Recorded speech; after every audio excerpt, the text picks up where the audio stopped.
Hello guys, কেমন আছো তোমরা? আজ অনেকদিন পর একটা লং ব্লগ নিয়ে চলে আসলাম। আজ আমার মেয়ের অন্নপ্রাশন। সকাল 4টে বাজে মাহি আমাকে ডেকে উঠিয়ে দিল। ঘুম থেকে উঠে ফ্রেশ হয়ে ঠাকুর ঘরে চলে গেলাম। এদিকে মাহি পুজো করতে বসে গিয়েছে।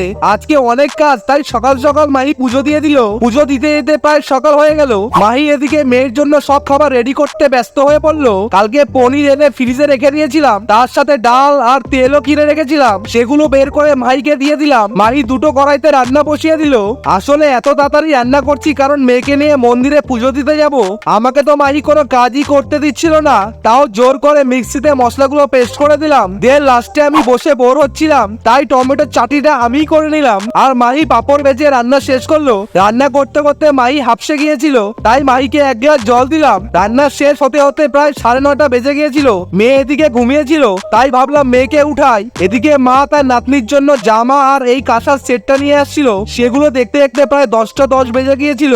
আমি মেয়েকে ঘুম থেকে উঠিয়ে দিলাম। মাহি এদিকে মেয়েকে কোলে নিয়ে নিল, কিন্তু ওর খুব খিদে পেয়েছিল, তাই দুধ গুলিয়ে মাহিকে দিলাম খাওয়ানোর জন্য। ভাবছো এভাবে লুকিয়ে কি দেখছি? আরে আমার মেয়ে আমাকে দেখলে খেতেই চায় না, তাই খাওয়ার সময় আমি ওর পাশে থাকি না। মেয়ে খাচ্ছে, তাই আমি এদিকে মেয়ের জন্য একটু হলুদ পেস্ট করে নিলাম। এই জামাটা মেয়ের জন্য বানিয়েছি অন্নপ্রাশনের দিনে স্নান করাবো বলে। মাহি আর বুনু মেয়েকে এই জামাটা পরিয়ে দিল। জামা পরে তো মেয়ে খুব খুশি। এদিকে মেয়ে আমার ছোটবেলার ছবি নিয়ে খেলছে। সবাই বলে আমার মেয়ে আমার মতন দেখতে।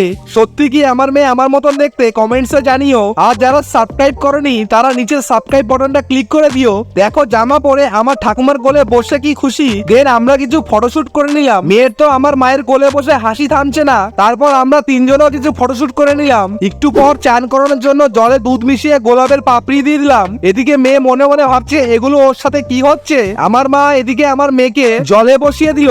তারপর এক এক করে আমরা সবাই একটু করে হলুদ মাখিয়ে দিলাম। চান করা শেষ হলে মেয়েকে আলতা পরিয়ে দিল।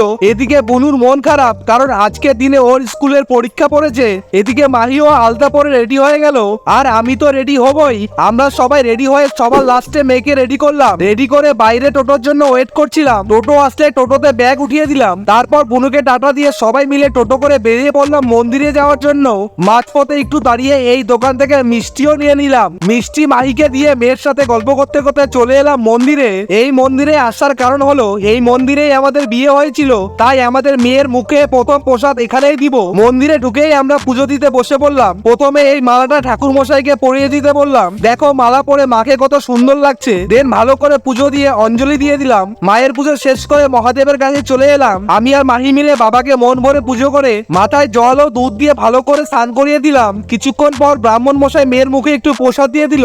মেয়ের মুখে ভাতটা বাড়িতে আমার বাবাই দিবে। প্রসাদ খাওয়ানো হয়ে গেলে আমার মেয়েকে নিয়ে মায়ের সাথে কিছু ফটো তুলে নিলাম। সত্যি বলতে এই দিনগুলো আর পাবো না, কিন্তু এই ফটোগুলো সারা জীবন স্মৃতি হয়ে থাকবে। ফটো তুলতে তুলতে মেয়ের খিদে পেয়ে গেছিল, তাই মন্দিরে বসিয়ে মাহি মেয়েকে খাইয়ে দিল। মেয়ের খাওয়া হয়ে গেলে মায়ের কাছ থেকে বিদায় নিয়ে বাড়ির দিকে রওনা দিলাম। বাড়ি যাওয়ার সময় সবাই বললো ফুচকা খাবে, তাই এই ফুচকার দোকান থেকে সবাই মিলে একটু ফুচকা খেয়ে নিলাম। দেন বাড়ি এসে মেয়ের মুখে ভাতের থালা সাজিয়ে নিলাম। থালাতে ছিল ভাত, ডাল, 5 রকমের ভাজা, পনিরের তরকারি, চাটনি, মিষ্টি, দই। থালা সাজানো হয়ে গেলে আমার বাবা তার নাতনিকে নিয়ে মুখে ভাত দিতে বসে বললো। বাবা এবং মা দুজনে আশীর্বাদ করে নিল। তারপর আমরা একটু আশীর্বাদ করে নিলাম। তোমরাও আশীর্বাদ করো যেন আমার মেয়ে সুস্থ আর ভালো থাকে। আশীর্বাদ পর্ব শেষ করে বাবা সবকিছু অল্প অল্প দিয়ে ভাত মাখিয়ে খাইয়ে দিল। মেয়ের হয়তো ভাত পছন্দ হলো না, তাই কান্না করতে শুরু করে দিল। যাই হোক, আজকে এইখানে এই ব্লগটা শেষ করছি। আসলে এটা ব্লগ না, এই ভিডিওটা একটা স্মৃতি হয়ে থেকে গেল ইউটিউবে। আমার মেয়ে বড় হয়ে দেখতে পারবে। বাই গাইস, আবার কোনো নতুন ভিডিওতে দেখা হবে।